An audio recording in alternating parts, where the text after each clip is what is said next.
Hello, we are so excited to be able to do a blog together. Absolutely. Again, not vlog. Yes. These are vlogs.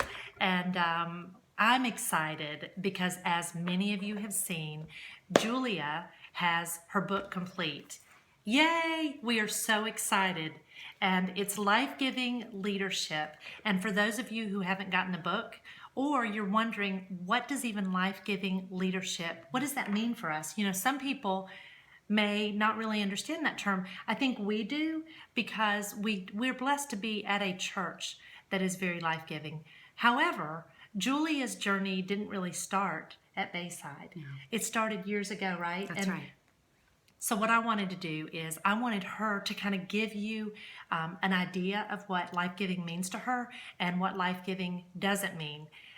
For some people, what they don't really get when we're talking about that. And so Julia, I love the story in the first chapter she talks about when she went to church more as an adult and the experience that she had. So this is what you don't want to do when you have somebody new come to your church.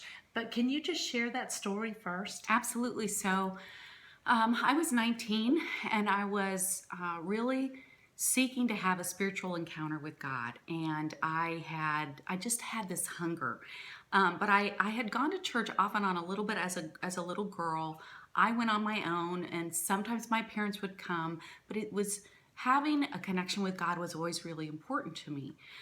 So anyway, 19 years old at a college campus, and I see these two girls on campus. They would go to church every weekend, and they had their Bibles. Remember those little quilted Bible carriers? They had them in a Bible quilted carrier. I just got rid of mine recently. Really? Yeah, I just had a hard time parting with it back in the day. For those of you that are younger, you're thinking, what are you talking about? We don't even know. Yeah. So they had their Bible carriers, and they always wore long skirts. And that anyway, they were just, I could tell they were religious. And so from my limited view of what that meant, I just knew that if I went to church with them, that probably I would find what I was looking for. So I knew going to church, I needed to get a dress. So I went to the local, it was like a Macy's, but it was in a little strip mall in Berea, Kentucky, where I went to school.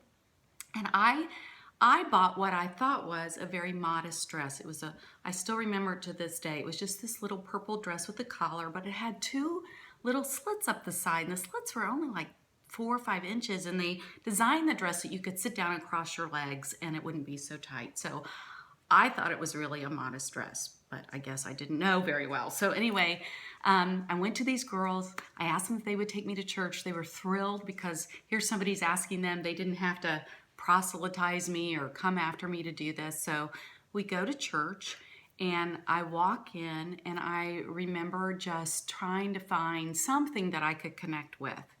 And the service was really stilted, and we had hymns, and I remember singing through the hymns and just waiting for that something to happen with God, but it didn't happen. Like an emotional connection. Yeah, having a connection with the Lord. There wasn't a heart connection, and there wasn't anything in the service that I could grab onto to give me that, whatever that was that I was looking for. And it was obviously a relationship with Jesus. So, but then they told us, after service was over, they told us to go to the fellowship hall. So we went to the fellowship hall, and we were going to have lunch. And so I was sitting at a table, and there was this group of women against the wall, and they had like bouffant hairdos, like buns, all teased up, and then they had they all had on like the same thing. They had on these polyester skirts that were pleated, and they had on skirts, or they had on white shirts and cardigans. That's what I remember. And so I'm sitting there all excited, wanting to connect with God, and I have my new dress on thinking it was really modest, and I was sitting at the table apparently waiting for lunch, and this woman came over to me and bent down next to me and whispered in my ear. She said, "Did you know that you're doing a striptease?" And at that point, I just kind of shut down inside, and all I wanted to do was crawl out of there. because what the message she was saying to me, what I felt was, as a 19-year-old, going to church, seeking God, was she was saying to me I wasn't good enough. That's right. That's what I felt inside. I wasn't good enough. And I just wanted to slink away and go back to school and never set foot again in a church. And what she missed out on was an opportunity to really impact my life for Jesus.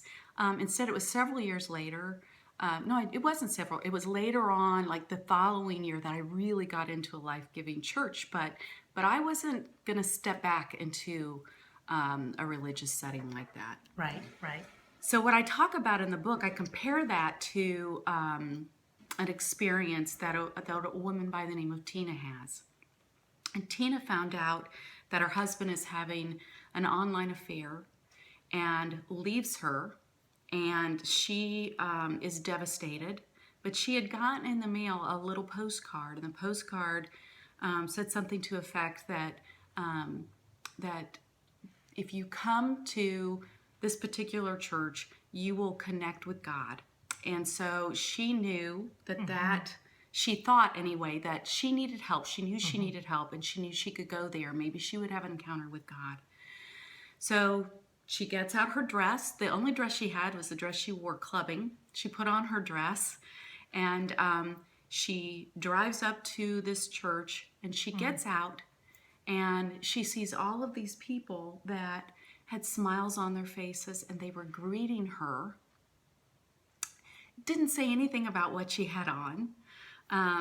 And she was able to walk in, and there was lots of people around that were smiling, and she felt welcomed. And she was escorted to the sanctuary or the auditorium, and they were playing music that she recognized. It sounded like music off the radio. And she began to feel a connection with what was happening. And the message that she heard was really relevant to what she was going through, and she began to really connect with God. And but the cool thing, what happened with Tina, is at the end. So there was a woman in her row. She noticed that Tina was crying because the music and the message combined with that really start to speak to her heart and minister to her. And so she was weeping. And this woman by the name of Lily saw her, and Lily had come through a really difficult season in her life where she had just gone through a divorce to someone that had been married. They had been married like 34 years. And so Lily was always looking for someone that she could minister to and reach out to, because Lily knew that it wasn't about her, but it was about the people coming through the door of the church. She ministers to Tina. She just talks to Tina, asking about her life.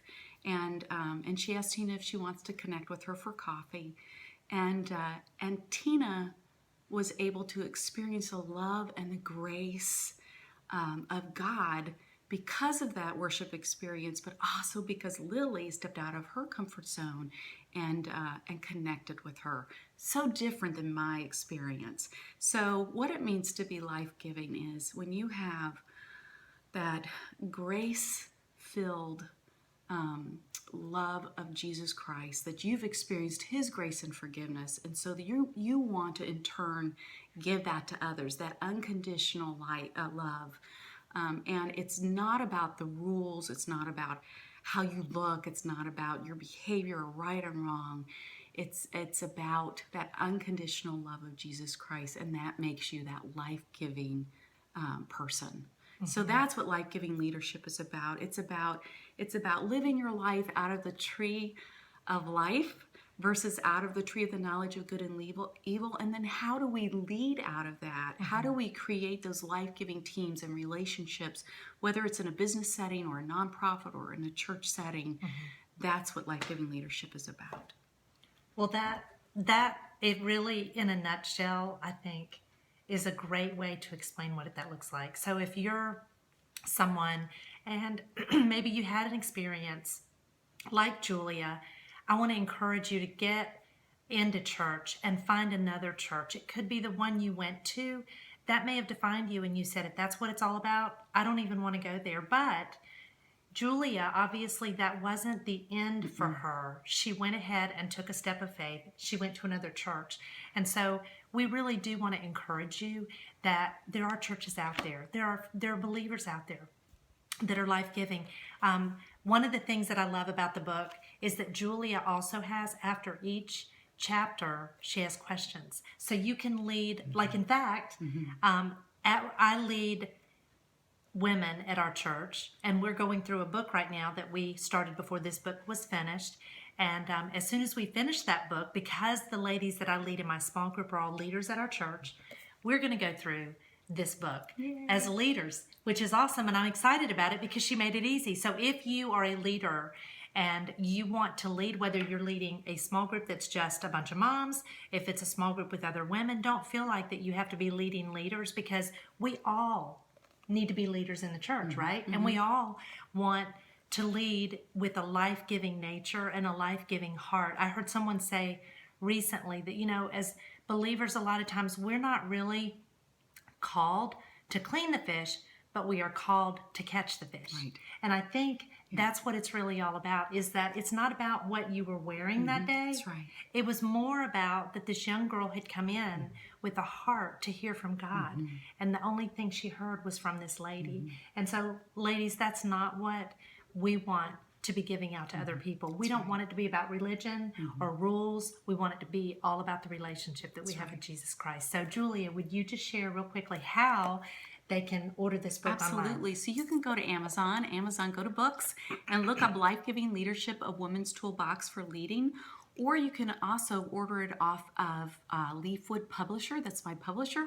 Or you can go to generationeve.com to the book page, and you can order it there too. So thank you for listening. And again, please share our vlogs. We would love to get the comments that you have. We'd love for you to share it with your friends. And we can't wait to see you again at our next vlog.